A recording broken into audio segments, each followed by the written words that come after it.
Good morning and welcome to RHI. RHI's stories of courage, hope, attitude, and inspiration, made possible by generous funding from our sponsor, Wilson Kehoe Winningham. Bill Winningham also serves on the RHI Foundation board with me. I'm Larry Dykes. It's my honor to be the chairman of the foundation board, and I'm here today with Karen Lawrence and Jeff Chapman. Karen is the director of the Adaptive Sports Program, and Jeff is the director of Veterans Affairs for the YMCA. So I wanted to start out this morning. One, thank you both for being here. Thank you. And you can do a better job than me taking a moment and describing what you do to go along with the titles I just introduced you with. Well, I am in charge of all the clinics and the teams with the sports program. So that is currently my position with RHI Sports. And I'm the director of the Association Director of Veteran and Military Services for the Y. I'm in charge of the 12 centers at the YMCA to make sure that we have positively impact our vets. Well, today we're here to talk about some incredibly exciting happenings here. Through the Department of Veterans Affairs, we received a very large grant to enable the Adaptive Sports Program to get disabled veterans involved in our various sports offerings. So I also want to mention that we are the only such grant in the state of Indiana, and we really want to make this impactful for the people that have served our country and defended all our freedoms. With that, Karen, if you could talk for a moment about what sports programs we currently have and what this grant may enable us to expand in terms of our offering. Currently we have multiple teams such as wheelchair basketball, lacrosse, power soccer, sled hockey, blind hockey, tennis, beat baseball, and then we also provide a lot of clinics such as sit volleyball, dancing, downhill skiing, water skiing, self-defense, and many, many more. We try to provide at least 2 to 3 clinics a month, and then we're now looking at trying to actually promote even more series of clinics. So for instance, we're trying to have like a 6-week dance clinic or a weekend where you can actually get certified in self-defense, those types of different things. And this grant is actually going to hopefully allow us to build on those teams, and we're going to be able to reinstate our quad rugby team. We're going to be our adult wheelchair basketball team, as well as hopefully a swimming program. Great. People do not understand the expense that is involved in the Adaptive Sports Program. The equipment can be very expensive, plus travel and all of those things that occur with it. Jeff, if you could maybe talk a moment about the impact of the grant on your position with the YMCA. Yeah, it's going to, the grant's going to really allow us to reach out to the veteran population here in central Indiana. Karen, Mindy, and myself have talked quite a bit about the opportunities that were available with the vet population and us not being able to reach them fully. I think with the $250,000, it's going to allow us to reach out, give them an opportunity, give them a point of entry where now they have access to programs and sports programs and programming that's going to be available to adaptive vets. So we're incredibly excited about it. From the Y standpoint, we're absolutely thrilled with the opportunity to do this.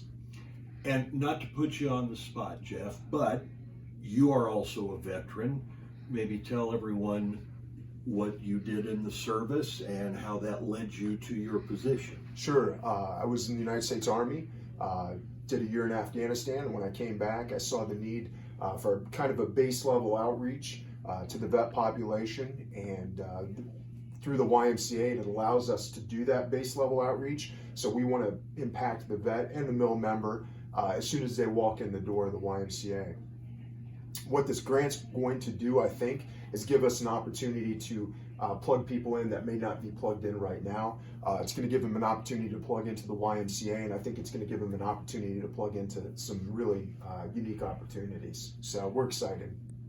As we are too. And on behalf of all of us, thank you for your service and all of your brothers and sisters, and a belated Happy Veterans Thank you. Day. I appreciate that. Karen, have you been able to get any kind of reaction, or are we still in the process of getting the word out that we have this grant and this initiative? We are definitely still in the process of getting the word out, but it's great because we now have this partnership with the VA and the YMCA. It's going to make it easier.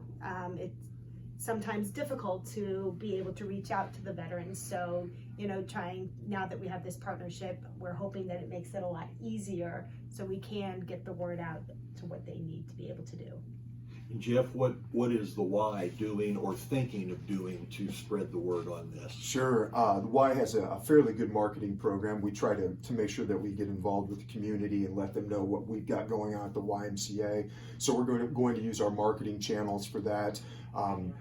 The other cool thing, and Karen's already seen this because I've tried to put her in contact with a few people, the vet community in Indianapolis has a tendency to be pretty strong. They just sometimes are hard to reach. So with an opportunity of getting the word out, there's, I think, some veteran service organizations who've kind of risen to that and said, hey, yes, we'll send this out in mailings, we'll send this out on email lists, we'll do stories on you, we'll make sure that this gets out to the vet community. And the great thing about having the VA as a partner, the VA is going to hopefully be able to provide a lot of referrals for vets who may be interested in adaptive programming, adaptive sports opportunities, provide referrals for them to come into the program and start getting involved. So it should be really good, actually. And with that being said, I have already had a few veterans who are very excited, and now that they know that this program is, they're already asking me, ooh, what can I do next? Which is exciting. And that was going to be my next question to you. As people are watching this, either a veteran or family or friend of a veteran, and they want to reach out, what is the first step for them to take part in this?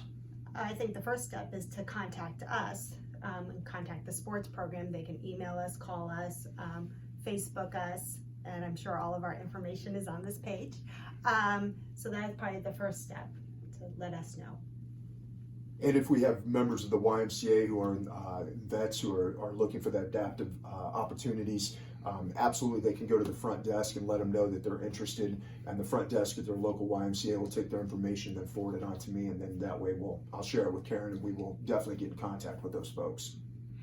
Well, knowing the high motivation it takes to serve, I'm sure that a competitive opportunity is going to be attractive to a lot of our veterans and would love to take advantage of this.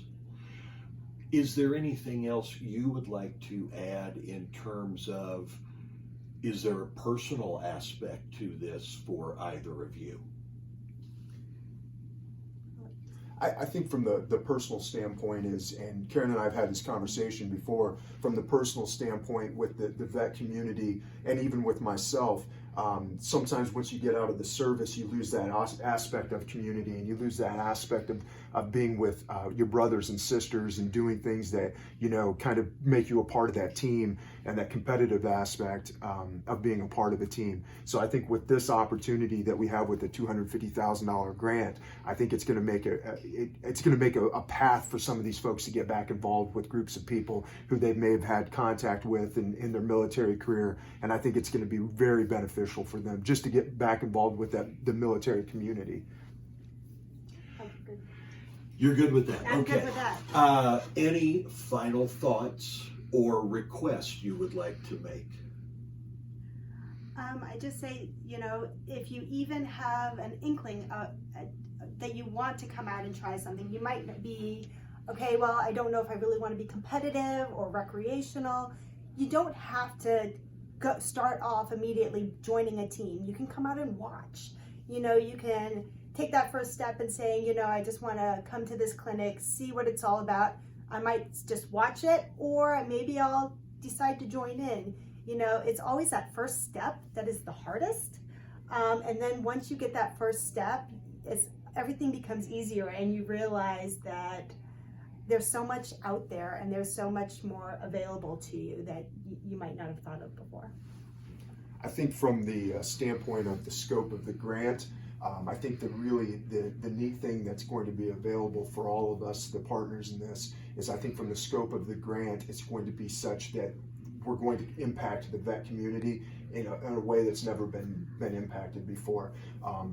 This is going to be, I think, the largest single grant in Central Indiana related to disabled vets. So from that standpoint, I think it's going to open up an incredible amount of doors for people to walk through and take advantage of the opportunities. So I'm excited. I think it's going to be a really, really cool thing. Absolutely. Well, we always appreciate your time coming in here Thank and you. for what you do. And on behalf of the foundation, we also support the Adaptive Sports Program financially as one of our major themes as a foundation board. We got this nice grant. If any of you are moved to donate, we are always happy for that. I gave the flyer that I received to one of my friends who is active in his American Legion post, and he said, I'm going to take this with me and post it on the board and announce it at the meeting. And he also handed me a check of his support for this endeavor.